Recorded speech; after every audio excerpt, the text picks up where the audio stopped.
Kalol bar association દ્વારા કલોલ દીવાની ફોજદારી કોર્ટ સામે કહી શકાય કે વિવિધ સ્પર્ધાત્મક પ્રવૃત્તિનું આયોજન કરવામાં આવ્યું છે। આજે આ સ્પર્ધાઓનો વિધિવત શુભારંભ કલોલ ડિસ્ટ્રિક્ટ કોર્ટના એડિશનલ ડિસ્ટ્રિક્ટ જજ ટીવી શાહના હસ્તે કરવામાં આવ્યો હતો।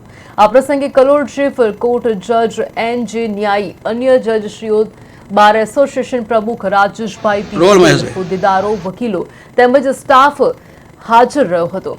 મહત્વનું છે કે સ્પર્ધાઓની શરૂઆત ચેસ અને કેરમથી કરવામાં આવી હતી। 17 સપ્ટેમ્બર સુધી ચાલનારી આ સ્પર્ધાઓમાં મહેંદી, પકોડી, ચિત્રકલા, હસ્તરેખન સહિતની અનેક સ્પર્ધાઓ યોજાશે।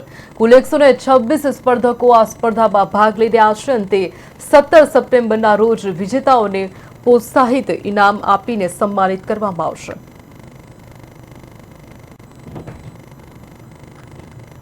રોલ મહેશભાઈ।